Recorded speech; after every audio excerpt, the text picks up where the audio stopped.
Hello everyone, welcome back to my channel education with Sapna. इस video में आज हम देखेंगे सोशल साइंस क्लास 10 का चैप्टर नंबर फर्स्ट है, सत्ता की साझेदारी। ये जो चैप्टर है आपकी राजनीति विज्ञान की बुक है, पॉलिटिकल साइंस, उससे लिया गया है। जो हमारी भूगोल की बुक है और हिस्ट्री वाली बुक हम कंप्लीट कर चुके हैं। प्लेलिस्ट में आप जाके देख सकते हैं, सारी वीडियोस आपको देखने को मिल जाएंगी। आज हम ये राजनीति विज्ञान वाली बुक स्टार्ट कर रहे हैं, इसलिए चैनल को सब्सक्राइब जरूर करें और साथ ही में बेल आइकन को प्रेस करें, जिससे नेक्स्ट वीडियो की नोटिफिकेशन आप तक तुरंत पहुँच सके। वीडियो को लाइक और फ्रेंड्स के साथ शेयर जरूर करें। सबसे पहला प्रश्न है, आधुनिक लोकतांत्रिक व्यवस्थाओं में सत्ता की साझेदारी के अलग अलग तरीके क्या हैं? इनमें से प्रत्येक का एक उदाहरण भी दें। तो देखिए इसका उत्तर, आधुनिक लोकतांत्रिक व्यवस्था में सत्ता की साझेदारी के अलग अलग तरीके निम्नलिखित हैं। इसमें एक ही स्तर पर रहकर शासन के जो विभिन्न अंग होते हैं, जैसे देखिए विधायिका, कार्यपालिका और न्यायपालिका के बीच क्या रहता है? सत्ता का बंटवारा रहता है। सत्ता बटी हुई रहती है सब में। संविधान द्वारा सरकार के बीच विभिन्न स्तरों पर सत्ता का बंटवारा हो सकता है। पूरे देश के लिए एक संघीय सरकार, फिर प्रांतीय स्तर पर अलग अलग सरकारें रहें। उदाहरण के लिए भारत के संविधान में केंद्र और राज्य सरकारों के बीच एक होती है केंद्र की सरकार, सेंट्रल, और एक होती है राज्य की सरकार। इन दोनों के बीच तीन जो सूचियां हैं, कौन कौन सी? संघ सूची, राज्य सूची और समवर्ती सूची।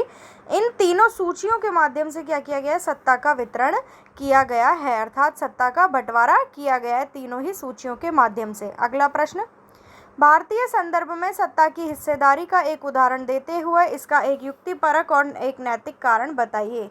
भारत में सत्ता के क्षैतिज वितरण के अंतर्गत एक ही स्तर की सत्ता को सरकार के तीन अंगों, कार्यपालिका, व्यवस्थापिका और न्यायपालिका, में विभाजित कर दिया गया है।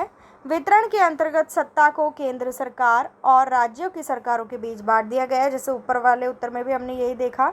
इसके साथ ही सत्ता में विभिन्न सामाजिक समूहों की हिस्सेदारी भी सुनिश्चित की गई है। जितने भी समाज में समूह होते हैं, सामाजिक समूह, इस हेतु अनुसूचित जाति, अनुसूचित जनजाति, महिलाओं तथा अन्य पिछड़े वर्गों की आरक्षण की व्यवस्था के द्वारा सत्ता में क्या निश्चित की गई है?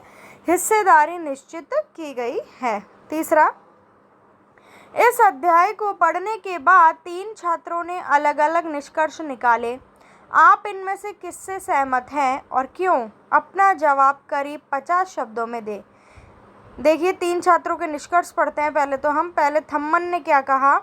जिन समाजों में क्षेत्रीय, भाषाई और जातीय आधार पर विभाजन हो, सिर्फ वही सत्ता की साझेदारी जरूरी है। ठीक है, ये एक छात्र का है। दूसरा छात्र है मथाई, ये नाम है छात्र का। इसका पढ़िए, सत्ता की साझेदारी सिर्फ ऐसे बड़े देशों के लिए उपयुक्त है जहाँ क्षेत्रीय विभाजन मौजूद होते हैं। और तीसरा औसेफ ने क्या कहा? हर समाज में सत्ता की साझेदारी की जरूरत है, भले ही वह छोटा हो या उसमें सामाजिक विभाजन ना हो। अब इसका उत्तर देखिए, हम औसेफ के इस तर्क से सहमत है। देखिए यही तर्क जो है सबसे ज़्यादा उचित भी है, क्योंकि इन्होंने क्या कहा? हर समाज में जो है सत्ता की साझेदारी की ज़रूरत है, चाहे वो कोई भी समाज हो, चाहे छोटा हो चाहे बड़ा हो, उसमें सामाजिक विभाजन ना हो। तो औसेफ के तर्क से सहमत हैं कि हर समाज में सत्ता की साझेदारी की जरूरत है, भले ही वह छोटा हो या उसमें सामाजिक विभाजन ना हो, क्योंकि सरकार द्वारा बनाए गए कानून सभी को प्रभावित करते हैं और उनका पालन करना सभी के लिए आवश्यक होता है, इसलिए उनके निर्माण में सभी की भागीदारी होनी चाहिए। फोर्थ क्वेश्चन, बेल्जियम में ब्रुसेल्स के निकट स्थित मर्चटेम के मेयर ने अपने यहाँ के स्कूलों में फ्रेंच बोलने पर लगी रोक को सही बताया है। उन्होंने कहा कि इससे डच भाषा में बोलने वाले लोगों को इस फ्लेमिश शहर के लोगों से जुड़ने में मदद मिलेगी। क्या आपको लगता है कि यह फैसला बेल्जियम की सत्ता की साझेदारी की व्यवस्था की मूल भावना से मेल खाता है? अपना जवाब करीब 50 शब्दों में लिखिए। देखिए, शहर मर्चटेम के मेयर का अपने यहाँ के स्कूलों में फ्रेंच बोलने पर लगी रोक को सही बताने का फैसला बेल्जियम की सत्ता की साझेदारी की व्यवस्था की मूल भावना से मेल नहीं खाता है। बेल्जियम में 59% लोग डच भाषा बोलते हैं तथा 40% लोग फ्रेंच भाषा बोलते हैं। मेयर के फैसले से फ्रेंच बोलने वाले लोगों में डच भाषा भाषियों के प्रति अविश्वास उत्पन्न होगा तथा समाज का भाषा के आधार पर बंटवारा भी हो जाएगा। ठीक है, फिफ्थ क्वेश्चन, नीचे दिए गए विवरण को गौर से पढ़ें और इसमें सत्ता की साझेदारी के जो युक्तिपरक कारण बताए गए उनमें से किसी एक का चुनाव करें। ये एक उद्धरण है, इसको पहले पढ़ते हैं हम। महात्मा गांधी के सपनों को साकार करने और अपने संविधान निर्माताओं की उम्मीदों को पूरा करने के लिए हमें पंचायतों को अधिकार देने की जरूरत है। पंचायती राज ही वास्तविक लोकतंत्र की स्थापना करता है।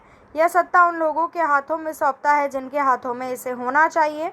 भ्रष्टाचार कम करने और प्रशासनिक कुशलता को बढ़ाने का एक उपाय पंचायतों को अधिकार देना भी है।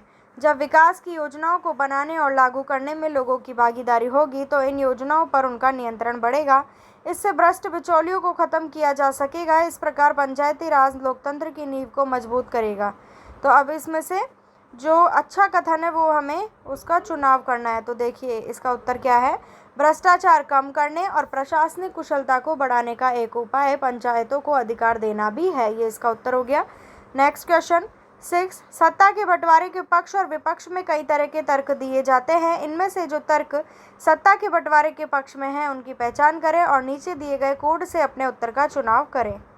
सत्ता की साझेदारी पहला है, विभिन्न समुदायों के बीच टकराव को कम करती है, पक्षपात का अंदेशा कम करती है, निर्णय लेने की प्रक्रिया को अटका देती है, विविधताओं को अपने में समेट लेती है, अस्थिरता और आपसी फूट को बढ़ाती है, सत्ता में लोगों की भागीदारी बढ़ाती है, देश की एकता को कमजोर करती है। तो इसका उत्तर होगा सा वाला, क, ख, घ और च। ठीक है। अगला, बेल्जियम और श्रीलंका की सत्ता में साझेदारी की व्यवस्था के बारे में निम्नलिखित बयानों पर विचार करें। बेल्जियम में डच भाषी बहुसंख्यकों ने फ्रेंच भाषी अल्पसंख्यकों पर अपना प्रभुत्व जमाने का प्रयास किया। सेकंड, सरकार की नीतियों ने सिन्हली भाषी बहुसंख्यकों का प्रभुत्व बनाए रखने का प्रयास किया। अपनी संस्कृति और भाषा को बचाने तथा शिक्षा तथा रोजगार में समानता के अवसर के लिए श्रीलंका के तमिलों ने सत्ता को संघीय ढांचे पर बांटने की मांग की। और फोर्थ, बेल्जियम में एकात्मक सरकार की जगह संघीय शासन व्यवस्था लाकर मुल्क को भाषा के आधार पर टूटने से बचा लिया गया। तो इसका होगा माँ, ख, घ और घ वाला उत्तर सही है। 8वां, सूची फर्स्ट सत्ता के बंटवारे के स्वरूप और सूची सेकंड शासन के स्वरूप में मेल कराएं और नीचे दिए गए कोड का उपयोग करते हुए सही जवाब दें। तो इसका उत्तर हो जाएगा गा वाला, ख, घ, क और घ। ठीक है। फोर्थ, 9th क्वेश्चन, सत्ता की साझेदारी के बारे में निम्नलिखित 2 बयानों पर गौर करें और नीचे दिए गए कोड के आधार पर अपना जवाब दें।